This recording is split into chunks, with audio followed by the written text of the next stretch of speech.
off and then we'll take questions. Yep. Happy Halloween. Thought Rob would have on an outfit. No. All right. Well, going backwards, starting with the win over Virginia Tech, an incredible comeback by our guys and our staff, to be in a program that continues to rise up and fight and never quit is it's a blessing as a coach. It's down 21-3, true freshman quarterback in the game and guys just kept fighting. And then MJ sparked us, with that slot fade to Thayer, gave the team exactly what it needed at the right time, that we could score touchdowns and proof of life. And from there, we just played lights out. I was proud of the defense for the first half and the fourth quarter. I thought they really played well. And offense didn't turn the football over. They just kept grinding and working to find ways to score points and did a good job making some adjustments, had some good play calls. Our special teams, with the exception of a couple pooch punts where we could have covered better, thought did a really nice job. Felt like it was the best night that Shane's had punting the football. I thought our kickoff coverage unit did a great job. We didn't kick the ball the way we wanted to, but had good hang time and the guys got off blocks and tackled and created a fumble. Wish we would have recovered that one, but you see him straining and executing the schemes and setting up the offense or defense with field position on our special teams. It's fun to watch. I thought individually Peyton played really well, with the exception of the penalty on the sideline. I thought he had his best game. Davin Van really stood out the way he strains and chases the football on the defensive front. It was just a good night collectively. There was a lot of good things, where guys were playing hard and making plays. Offensively, it's great to have Trent Penix back and sparked this in some ways, and obviously had a touchdown. Terrell Timmons getting his first couple catches, and Thayer and Devin Carter, I thought really played well for us. Thayer obviously had a lot of touches and explosive play and a big play at the end, on the jailbreak screen. But Devin Carter really blocked well, had 5 contact catches in the game and did some really physical things on the perimeter. As I mentioned, we didn't turn the football over. Had 3 touchdown passes in the second half. Time of possession was outstanding, 35 minutes. And we were better on third down, over 50% effective. We scored 2 touchdowns in the red zone, and the other red zone drive was a field goal before the half. The biggest thing, I thought the way we finished, 5:35 on the clock and didn't give the ball back, with some really good blocking and tough runs by MJ and Jordan Houston. I thought Houston really, didn't probably produce throughout the game the way that he normally does because of the different things we were doing. But when we asked him to, he was great and was tough and got tough yards and put his foot in the ground. Negatives, we had 4 false starts and one of them, their defense used our cadence. And the officials were able to get that stopped and then we settled in. We missed some opportunities in the pass game, I thought, early in the game. But overall, just finishing blocks, we're on people, we're moving people, and then they're getting off. And we can create a few more explosive plays, I think, in the run game by just being a little bit better, just a little bit more movement, displacement, one more split second on a block. Defensively, the positives, in 3 quarters, they had 47 yards, and first quarter, second quarter, and fourth quarter. And the negative to that is they had 177 on 3 plays in the third quarter. And obviously that's not something that we're used to doing around here and can't do. But we did respond. I thought we pressured their quarterback. We did not allow him to get in a rhythm.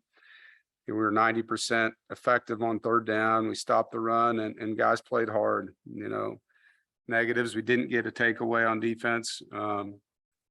So something we got to improve there. On special teams, like I said, I think other than the 2 pooch punts that Shane hit that were good punts, we just need to do a better job with our coverage unit there of getting those fielded inside the 10. Both of them ended up being touchbacks.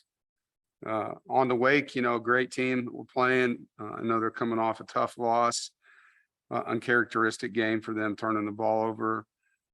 They were, I think, second in the league in turnover margin prior to that game, but they're very well coached, and the receivers really jump off the film to me. I know Hartman is a tremendous player for them, but the receivers are big guys. I mean, they're 6'4", 6'5", 6'3", and they catch the ball very well. They use their bodies well.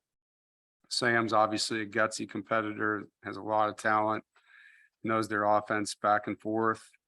They're scoring a lot of points. They're ranked second in the league in scoring offense and 38 points a game, third in total offense, fourth and third down offense. Big receivers are averaging 14 yards a catch. The backs are averaging 4.5 yards a carry. So it's going to be a great challenge, great opportunity. Excited to play them. And I know Coach Clausen, I've known him a long time, have great respect for him, and he's done a nice job, hiring some guys defensively that I have great respect for as well. But it's a long-standing game, 130-year-old game that's been played, and 115 consecutive games against each other. So, as an in-state game and a rivalry game, it's an important game for both teams. It's critical that we have a great atmosphere for this one. It's a night game.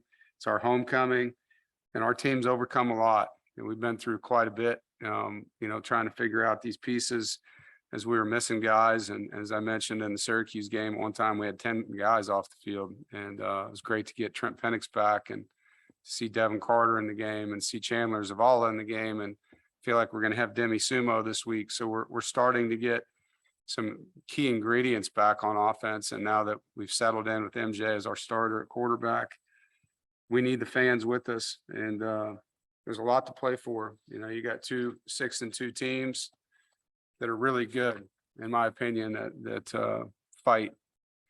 They're competitive, and it's going to be a good football game.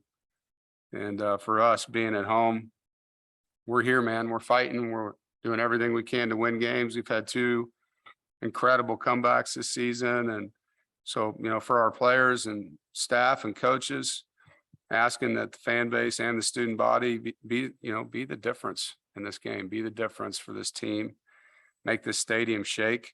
We've got a 15-game winning streak in the Carter, and let's do everything we can to come out and support the team and make the opponent's offense unable to hear their cadence, make it where they can't hear their clap, be the difference in this football game. And let's make the night game environment on a homecoming night for such a special group of young men special for them, and that's something that I think we all want. We want this football team to play its best football, and that is 100% easier to do when the other side of the ball can't hear.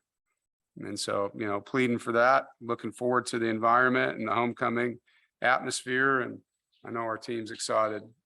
Probably our last home game. Sounds like it is our last night home game of the year. I saw our kick time got released for next week at 3:30. So let's make it the best one that we've had. With that, I'll open it up for any questions. Rob, Yes, sir. The past 3 seasons, I know Liberty, Pittsburgh, last year was Carolina, and then you've, I think, 3 games this year. You've kind of rallied late or pulled out, maybe even improbable wins. What are the characteristics about your team that you think that have led to them getting those victories, even in situations where maybe it didn't look like they would?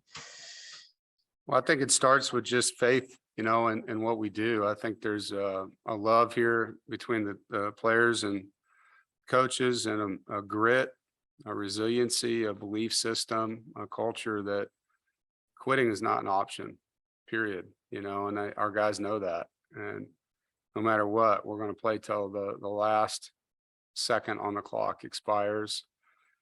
And to me, losing a game is one thing, quitting in a game, I don't think I could coach on that team, and so something that last 2 years, we've done some remarkable things in the fourth quarter. We have. And that says a lot about the character of these young men and the culture that we've built. David. Hey, Dave. We saw on the depth chart that MJ is listed as QB1. Is the plan still for him to split snaps with Chambers going forward? We haven't talked about it yet. He's the starter, and obviously we have the ability to play both, but haven't gotten into all that with the staff yet. Corey, Dave, from last week, Savion Jackson wasn't listed on the depth chart. Is there any status update for him? Yeah, Savion's out for the year. Unfortunately, a knee injury that required surgery, and he'll be back healthy. But it was a season-ending deal. It happened up at Syracuse. And follow up on that, how big of a deal is it to have a guy like CJ Clark back this season to be able to fill that void along with, some younger players? Yeah, it's helpful. I mean, it's unfortunate for Savion, but to have someone like CJ that's been rotating and playing, and obviously Travali, takes on more now, and it'd be different, if you didn't have someone that's a returning starter, probably, as far as how you feel as a staff, just because we have experience behind experience in a couple positions, that being one of them. So that helped. It hurts the rotation, is where it really hurts you when you're rotating Savion and CJ. It's a little different, so it puts a little bit more on those guys over the course of 4 games, just, probably 10 reps more apiece than they may have been playing. But I know CJ is excited about his opportunity, and Travali, and, the guys that'll get more. James, Yeah, Dave, you mentioned their offense earlier, Wake Forest. What is it that makes them so tough to defend with their scheme? And is there a position group you really look at going into a given game that's important against them? Well, it depends on, what year you're playing them. Right now, it's the quarterback and the receivers Sam's playing so well. And not that he wasn't last year. He played really well last year too. But, he makes that thing go. The receivers they have are big guys that really catch the ball well, and he gives them a chance to make plays or earn PIs when he throws it up. And so that's the hardest part of it. If it would just be, hey, take away this receiver and they're one-dimensional, they've got a lot of good receivers, and they rotate guys in.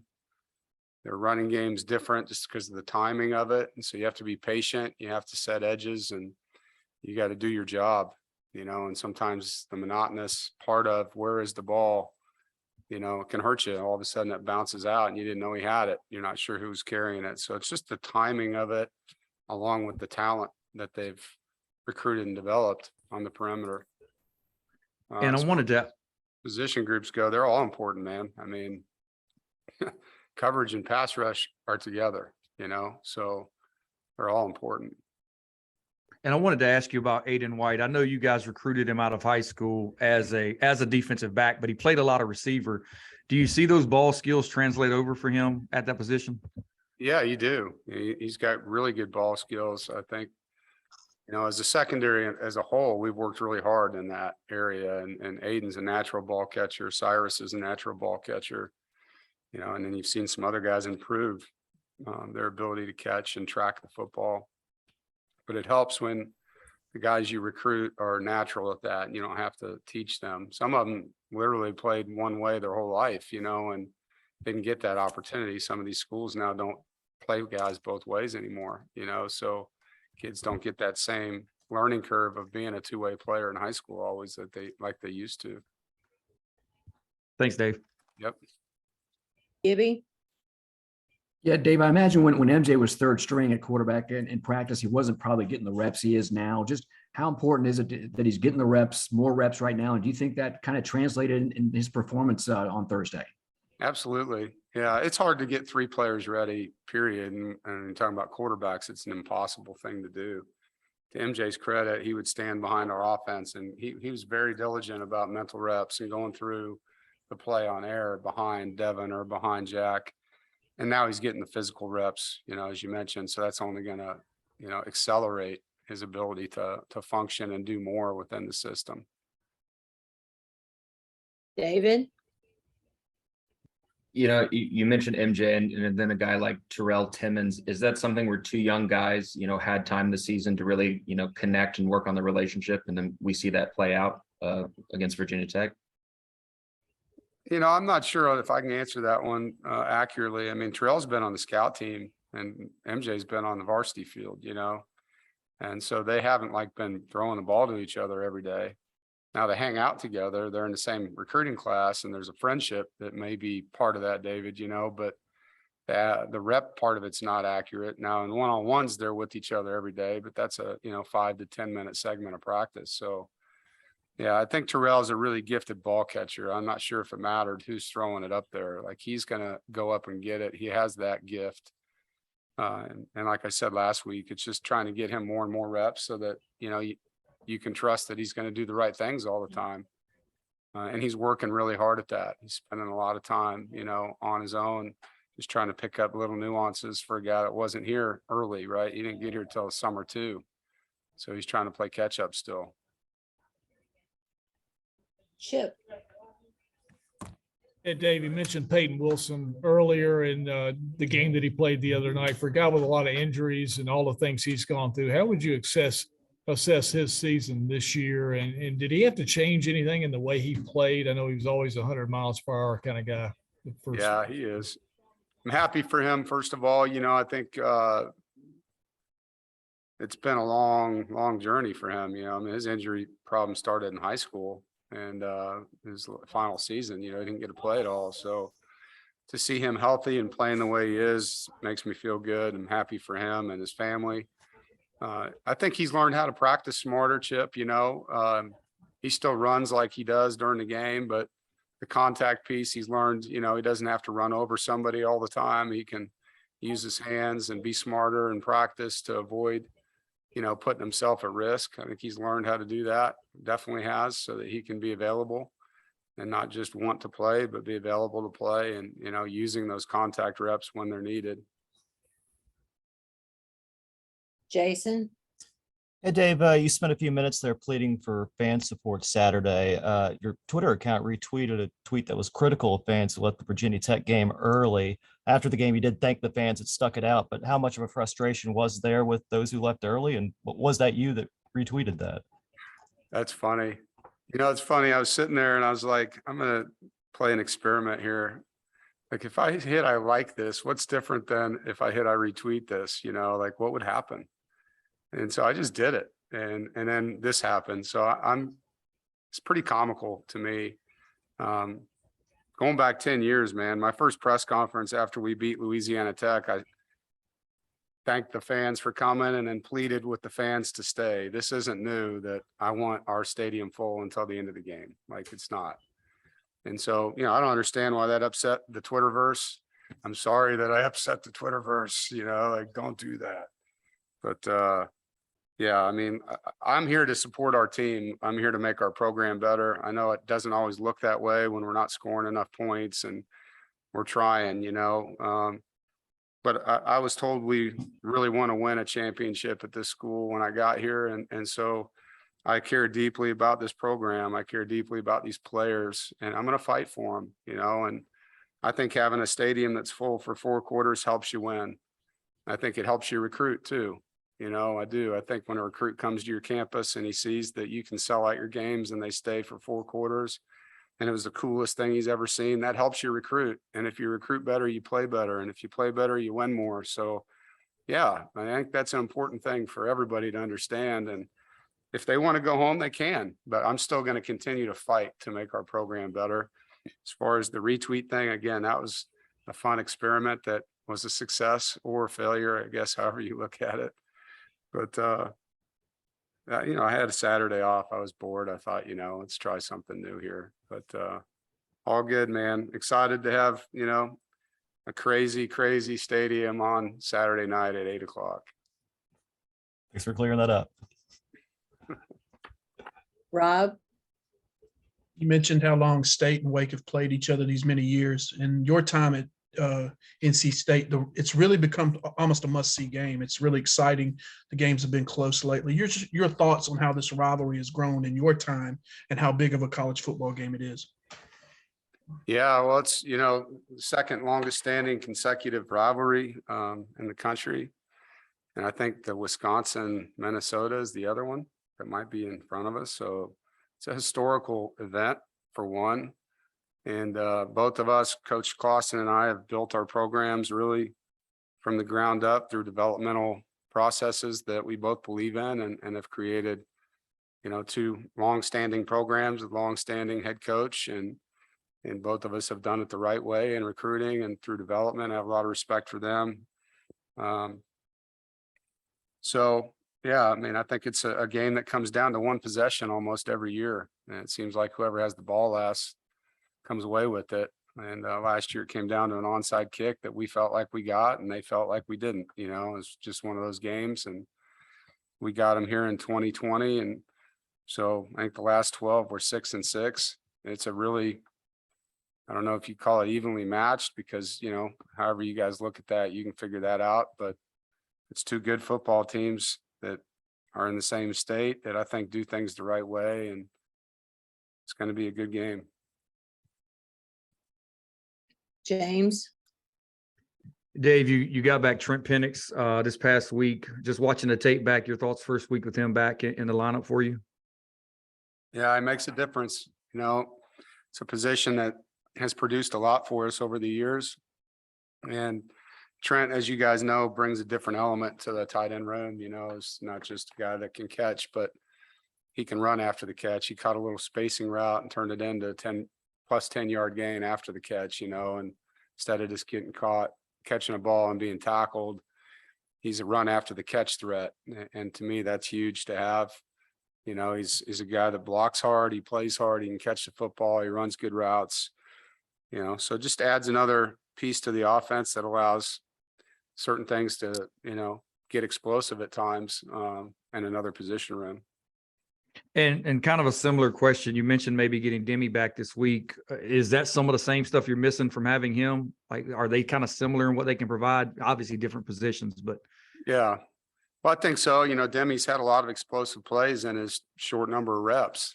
And so, the serving size isn't maybe big, but the production out of it's been good, really good. And so would like to have that back in the offense again. And he won't be able to play a whole game. We'd be rotating guys anyway, Jordan and he and whoever else we end up putting back there, whether it's DeMarcus or Delbert or Michael Allen. I just think adding another player to the mix that brings an explosive element to the game. He's hard to tackle one-on-one. He's physical. He's a really good blocker and pass protection too. So, Demi brings some things, and hopefully we'll have him. I mean, I can't guarantee it, but he is feeling better than he did the last couple of weeks. Matt, Yeah, Dave, obviously MJ and Terrell Timmons had big games Saturday. Are there some other freshmen that maybe you're having the luxury of redshirting because of the experience you have that have really kind of excited you guys in developmental practices so far this year? Well, we're very excited about a lot of them. I think Michael Allen, you got to see him run a little bit. Can't remember what game that was now, but he's got another gear, and so Michael's a guy we're super excited about. On defense, I think Dejon Thompson, linebacker, Doeren right. Those two guys work hard every day. Brandon Cleveland has gotten a lot better on the defensive line. And so it's just a matter of time, and obviously when your depth chart flips over, when guys leave, but they're going up against starters every day and getting to see them get better and better and better. And so those guys come to mind off the top of my head. Thanks, Dave. I don't see any more hands up. Is that everything for Coach? All Right, y'all. Coach. Thanks. Thanks, fun tonight. everybody. Enjoy your Halloween.